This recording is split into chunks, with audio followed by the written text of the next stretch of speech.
you awake? I thought I heard you get up. Yeah, I'm awake. Sorry, I just can't sleep. Are you thinking about him? Yeah, a bit. You should get back to sleep, my love. I'm fine. No, it's okay. What else is on your mind? I don't know. It seems weird, but I had one of the most vivid dreams of my life. I saw a fox on a snowy mountain, just looking confused and worried. Those eyes. I can't get those eyes out of my head. She was running in the windy snow, looking for something. Do you think it has to do with you and what's been going on? I don't know. It was just a dream, Rachel. They're not meant to make sense. A lot's happened the past couple days, that's all. Well, if you're not going to sleep anyway, you should tell me. I want to hear. All right.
So, not far from her home, she followed that path to something unexpected.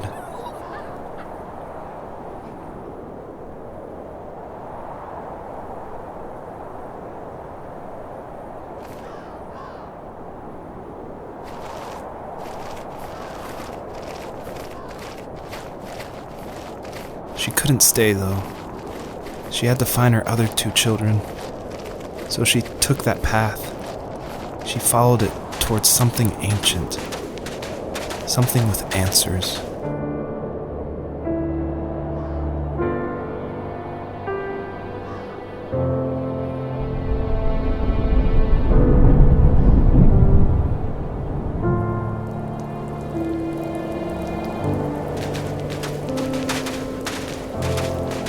The fox looked high and low, searching for any sign of her cubs. Points of light showed the way to this ancient tree. It was as if each one had a story to tell, all their own. The land was trying to tell my story, too. I felt like I was right behind her the whole time.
As a kid, did you ever do show and tell in your class?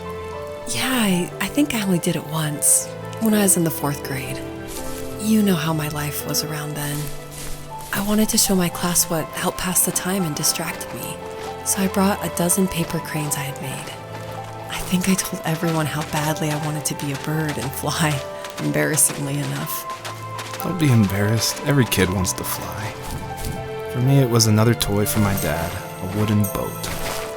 I remember guarding it so carefully in my hands as I walked into class. When I sat down, a group of boys immediately made fun of it. They asked which trash can I found it in, or why an ugly log was my favorite toy. When I got up, I didn't even want to tell them my dad had carved it. I said it was a joke gift my friends had given me. Kids can be so cruel. Some of them are. I shouldn't have let them get to me, but it did. It's amazing we bounced back at all.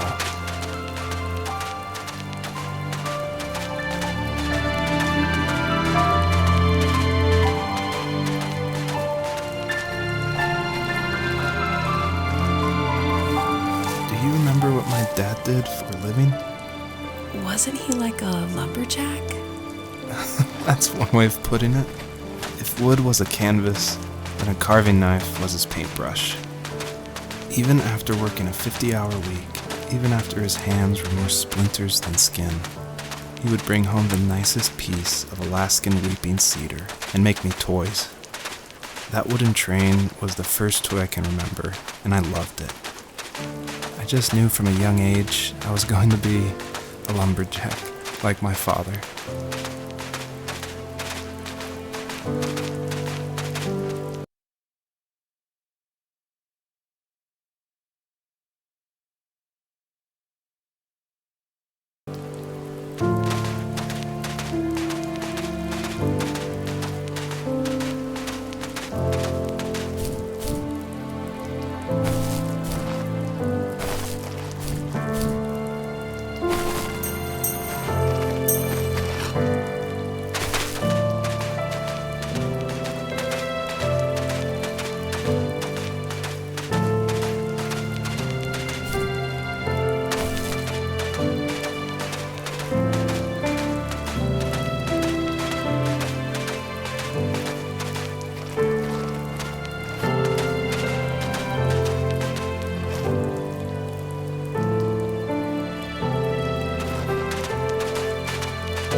Usually those kids would leave me alone, but somehow they could tell I was different. They made fun of how far away I lived, called my dad sourdough. I was a blabbermouth as a kid, telling my dad stories I made up for hours. But after that show and tell, I didn't tell him much anymore. He didn't know exactly what was wrong, but his best guess was that the toys he carved weren't cool enough. He carved me a tank and tried to tell me what it was like to be in a real tank as a serviceman. I didn't know your dad was in the military. Yeah, in the army. The sad thing is that I'd pretty much forgotten until just now. There's so much I still don't know about him. I'm sorry. He knows how much you love him. You're going to see him again soon and have some closure, I'm sure.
older I got, the more I withdrew.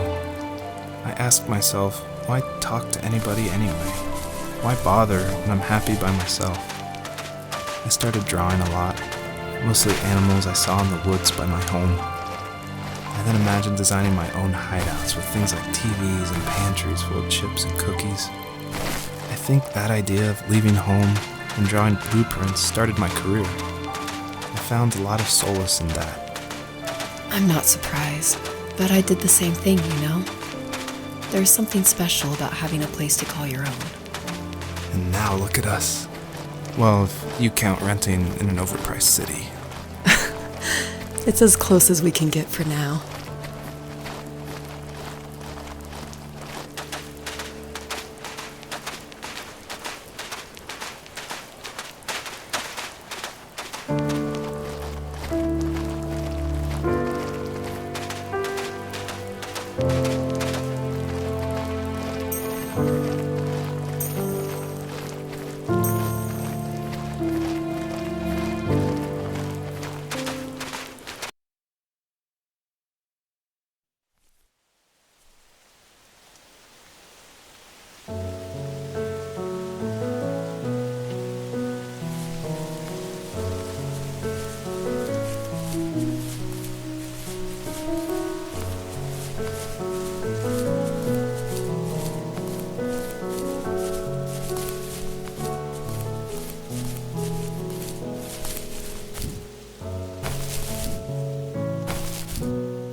My teenage years were full of sketching, angst, and trouble. I wasn't popular or unpopular. Maybe just forgettable. I guess that gave me a sense of freedom, so I hung out with crazy kids, doing crazy things, even though I mostly just watched the chaos ensue. We did it all. Put fireworks in mailboxes, hide roadkill in people's garages, break windows of the barber shop in Anchorage. My dad was furious, but he was so busy working he couldn't do much to stop me from going out. I think being an adult means there's no one to stop you making hard decisions. He had to make a living, and he couldn't be in two places at once. Yeah, I realize that now. But at the time, I was sure he was more interested in growing his business than what was going on with me.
He was working another late night, and my friends were over, saying how bored they were and how they had come all the way out to my house for nothing. One of them mentioned how that old, ugly beyond belief truck was still in the garage, and how we should take it for a spin. I was only 15, so I kind of fought it for a while. The next thing I knew, we were careening around the mountain path, rocks spitting onto the sides of the cliff, while my dad's cringeworthy bluegrass blared out the speakers. I drove while my friends were in the back of that yellow and purple truck, throwing beer bottles and trash at anything remotely interesting. Felt like I was soaring in the air with borrowed wings. But all good things have endings. A cop outside of Eagle River pulled us over after he saw us in a bottle rocket into someone's yard. What followed was a long night of talking to disappointed adults and feeling smaller than ever.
After he drove me home from the police station, I blew up at him, saying how I never wanted to be like him, how I was going to be someone and leave that hick icebox for good.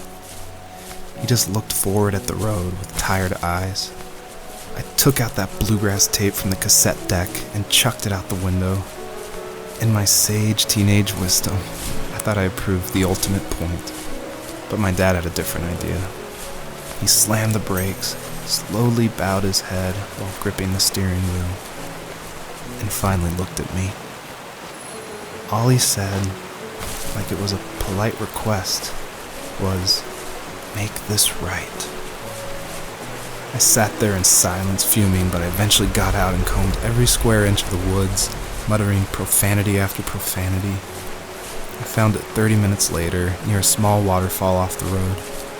I went back to the truck, put the wet tape back in, and sure enough it worked. We didn't speak another word to each other the rest of the night.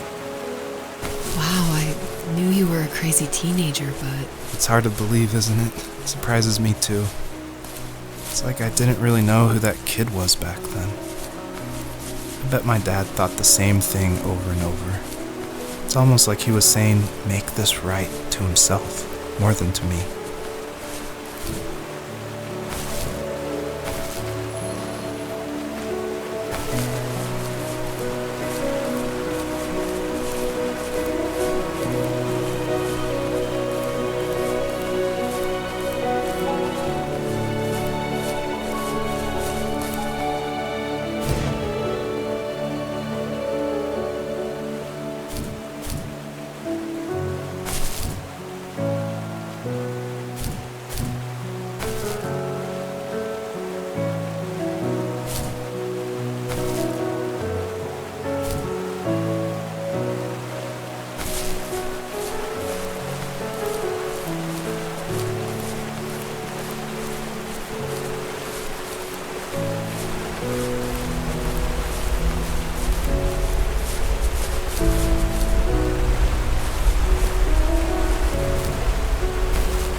My friends would laugh about that night and talk about how crazy it was, and I laughed along, pretending it didn't bother me.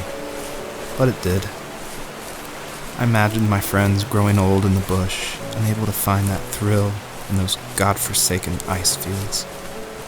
It's like those mountains were a literal wall keeping me from leaving, where all I would have to look forward to are lumber yards and evening beers. I had to climb over. That was my only goal for a long time.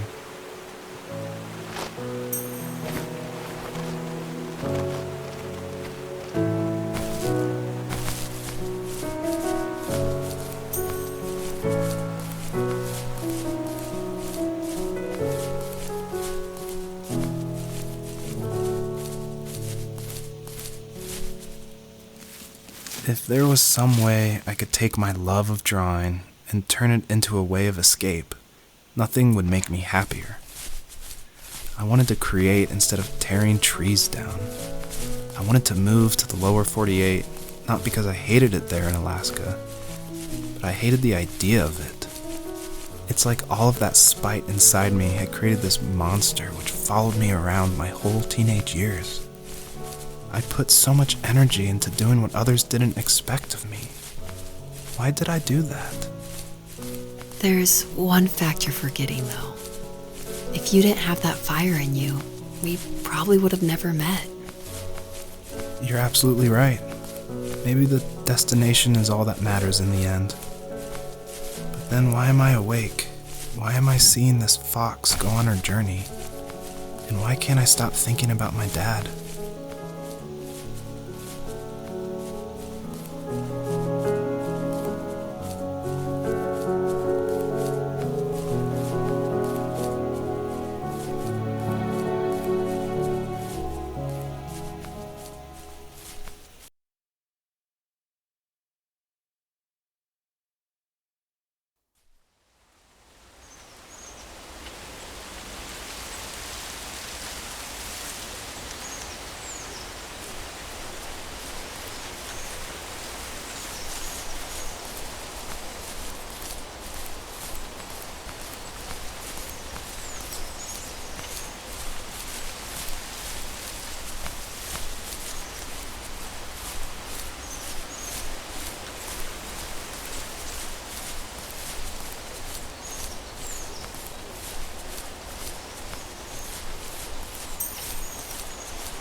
On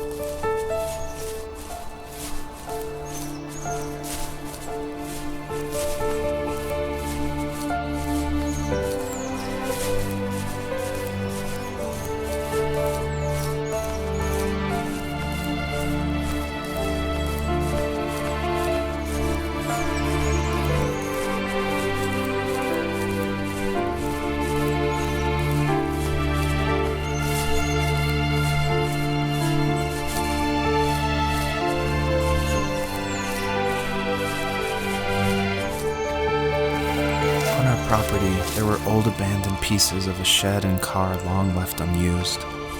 I used to ask him all the time who those people were that left all this junk, and I'm sure he got so tired of hearing it that he made up some elaborate stories how a brown bear ate them and haunted the woods afterwards.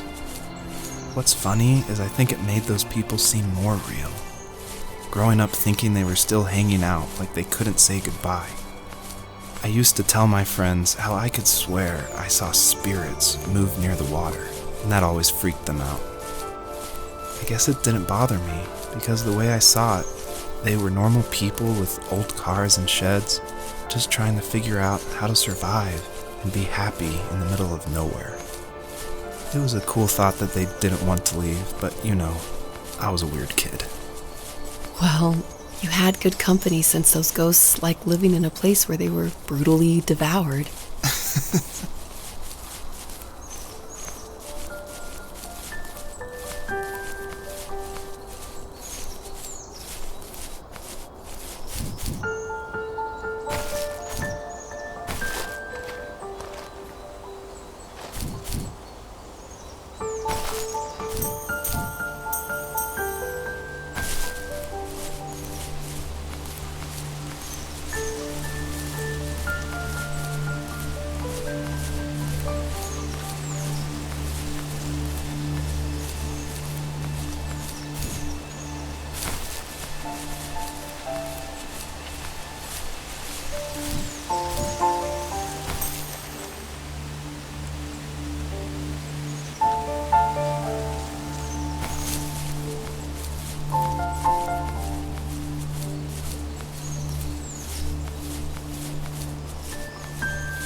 My dad built a lot of stuff in his free time. If he wasn't watching fly fishing or reading Tom Clancy novels, he was carving something. He made tons of birdhouses. Not that he was into bird watching, but I think he really missed working and adding on to the home. If he couldn't afford the time to build onto our own house, he would have to settle with watching birds move into their little homes. We kept an old mattress in the bed of that ugly yellow truck, so we would drive it deep into the woods and then watch the birds fly into their houses while the sun set. Usually it was accompanied by venison jerky or a cold Coke, but not a lot of talking, which is how we both liked it.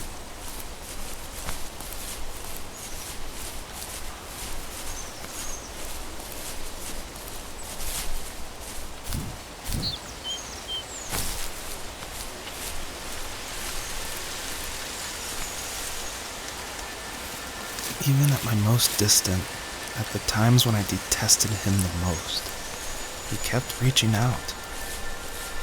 For a year straight, he asked me every week when we were going camping. I thought he was just dense. Eventually, to shut him up, I agreed.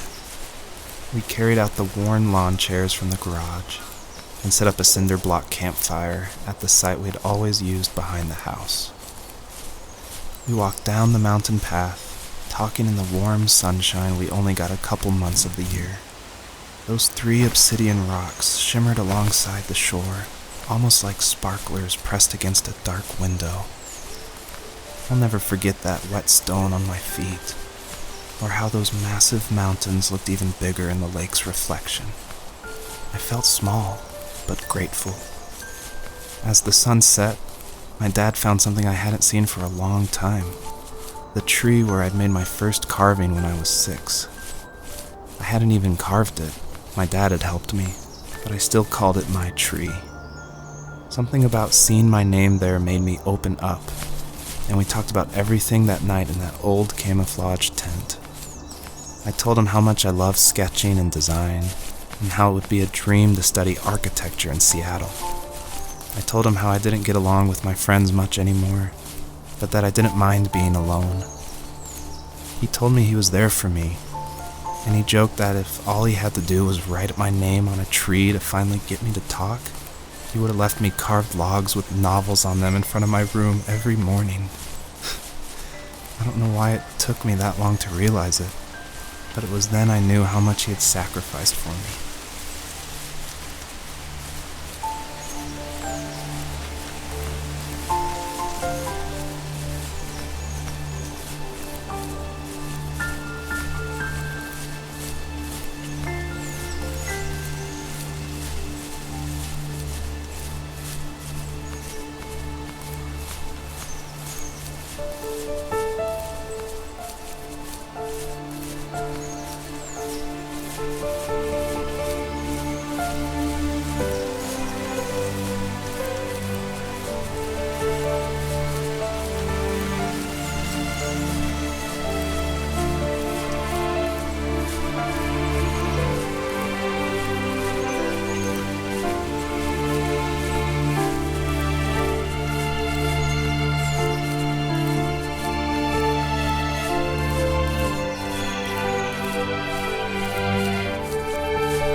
We were happiest underneath the evergreens.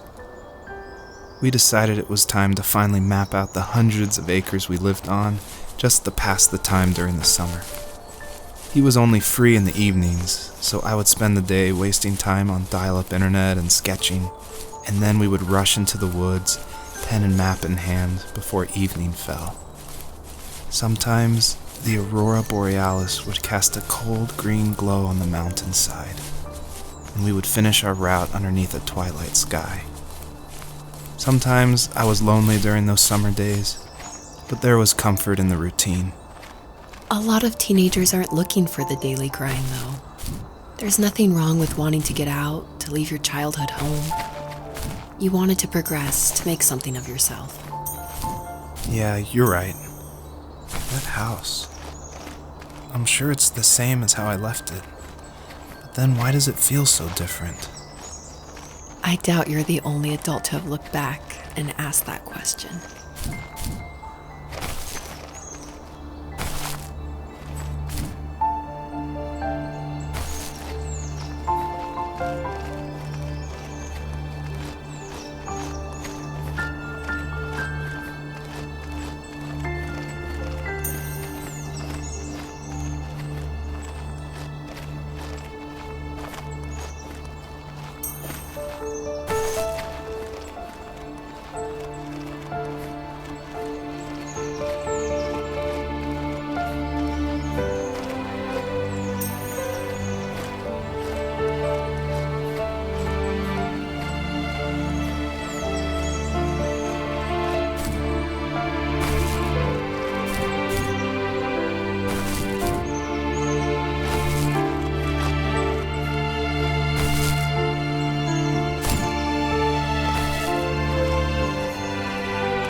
The perpetrator stood nearby, unfazed, like nothing was wrong.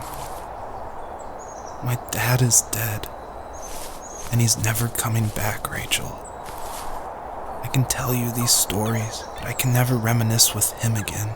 He can never hold a grandchild that we'll probably never be able to have. I can never talk to him again, and I'll never be able to say I'm sorry for everything.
I need to go to bed.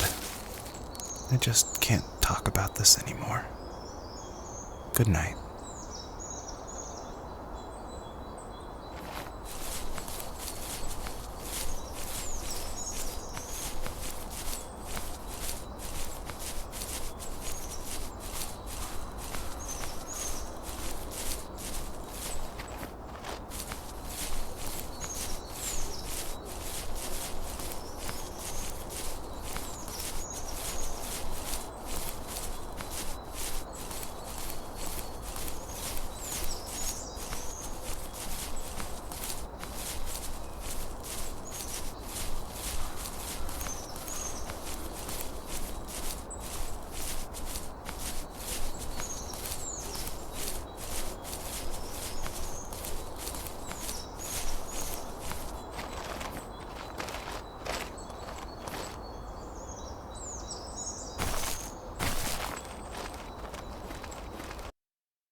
Joseph, you can't go to sleep feeling like this.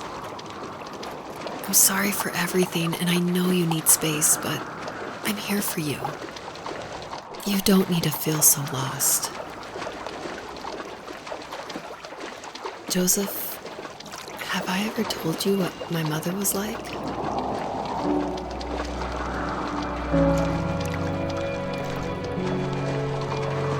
You know what it's like not to have a mom at home. And you know how hard that made my childhood. What helped me was watching the birds in the morning before the school bus came.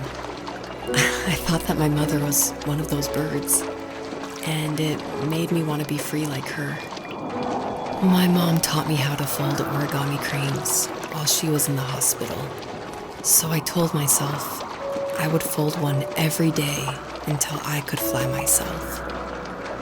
I think we both have always loved animals, and for me that love started with a dog. Sometimes this Rottweiler would come up to our property line and wait at the fence for me, but only once in a while. I was sure to check every day immediately after school, and it usually ended in disappointment. I would even steal money from my passed-out dad just so I could buy these off-brand dog biscuits. Even when she did stop by, she never went beyond the fence. Why was she so scared?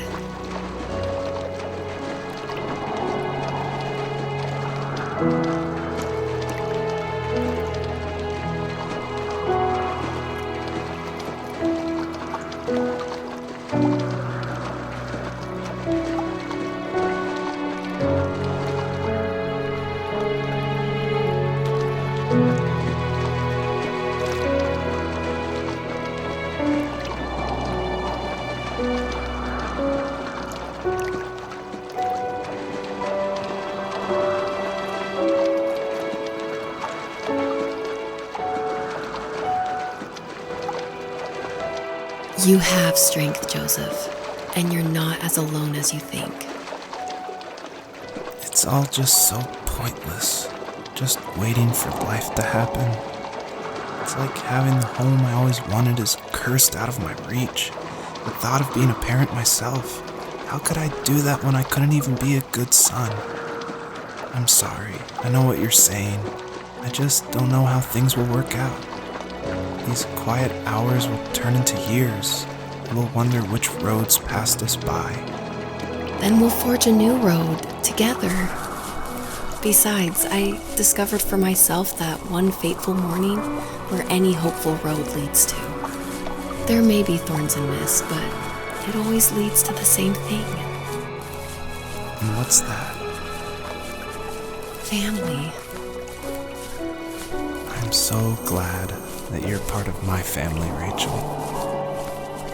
And I'm glad you're part of mine.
fox knew her last cub would be waiting for her at the first tree. She was almost there. The rain cascaded onto the jade valley where the entrance to the tree was. Life was protected there, because that's where life began. It was now only a mother and a daughter left. Items from my life still dotted the ground as she moved closer to her destination and destiny.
At the end of high school, I felt something I hadn't felt in a long time.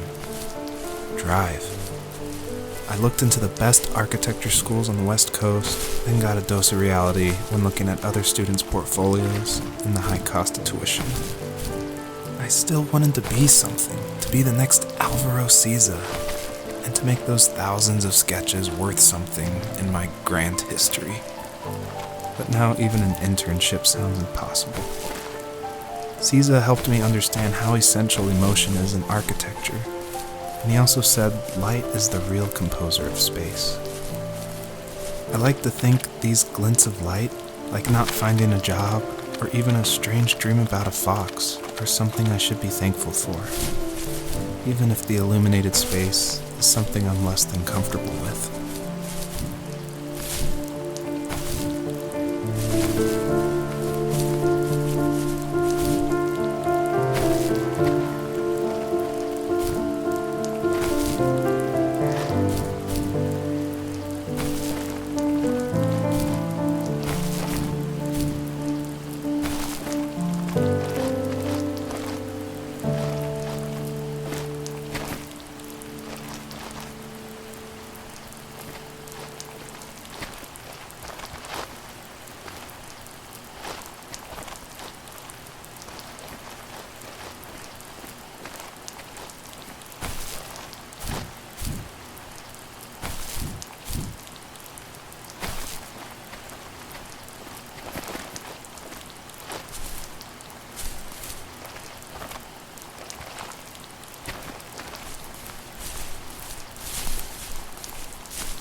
My dad was super supportive with my college plans. To a point. Things were okay until this terrible accident happened. I guess a forklift flipped over due to a bad axle, and it crushed one of the workers there. My dad didn't eat for days, even though he wasn't directly involved. It devastated him. Not only did it hurt the business, but it just freaked him out. He would talk in his sleep, muttering things about firing people and saying sorry. One fateful day he approached me, said that since my school search wasn't going well, I should finally be a man and take over the family business. He said one day he was going to die, and that all of his work, sacrifice, and even that man's life would be wasted in vain. I just lost it. Teenage me just exploded at the thought. I screwed up. I said things I shouldn't have. He was having a crisis, and I pretty much spit in his face.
Was that the last time you talked to him? No, I called on holidays, and he would call on my birthday. I guess we acted like nothing ever happened, which was stupid. Didn't want to ask about his lumberyard, and I'm sure he didn't want to ask about my job search. I never went back and visited. I think the last conversation we had was about what movies we had seen and what exactly a best boy is in the credits. I thought he would be here so much longer.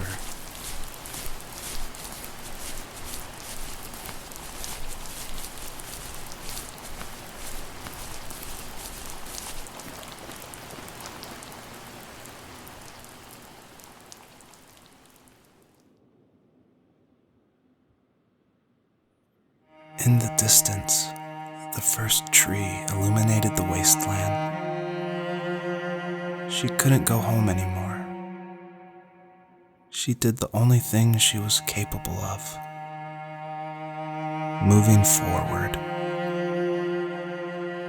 My dad died alone in the middle of the wilderness. I should have been talking to him more. I should have done a lot of things differently.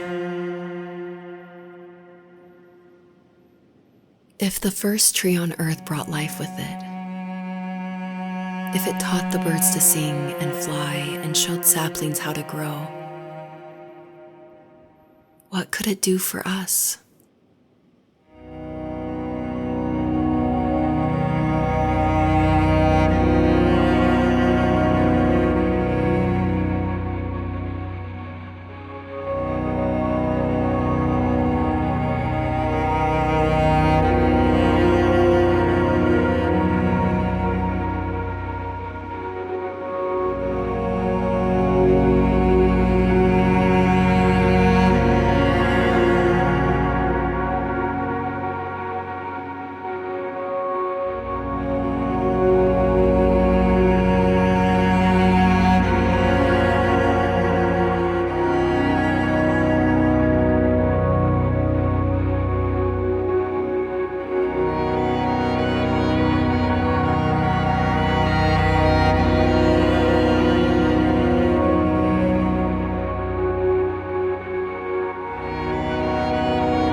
was a letter I received yesterday from a name I didn't recognize, with a quote I can't stop thinking about.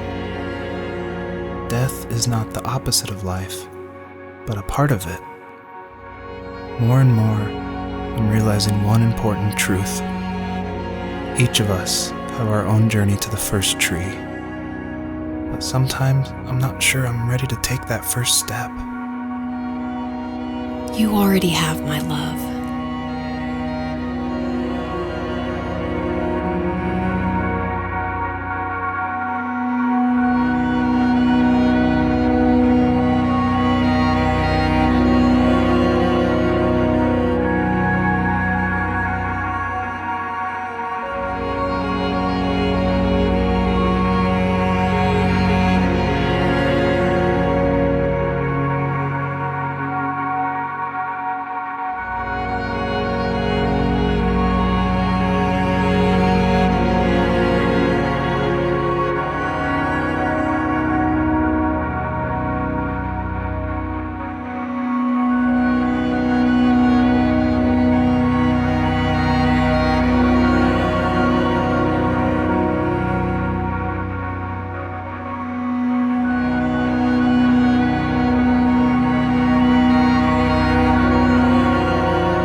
Her journey was over, but I have no idea.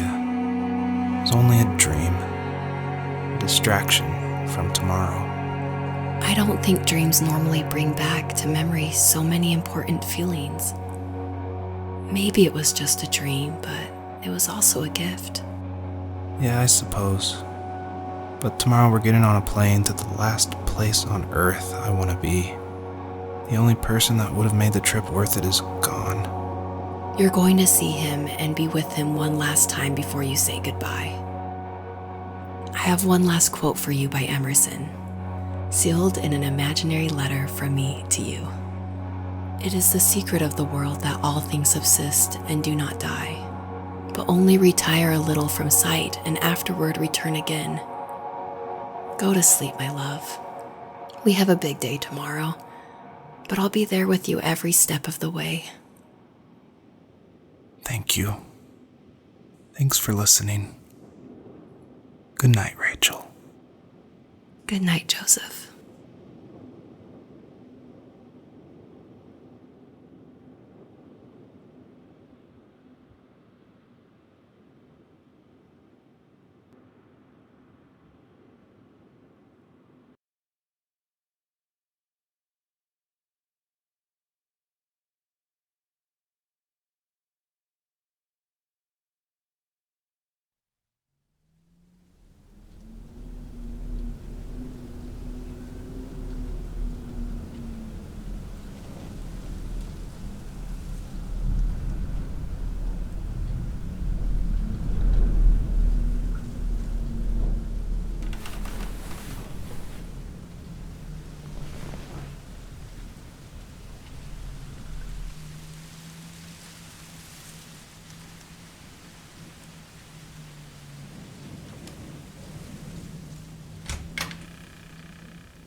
hell?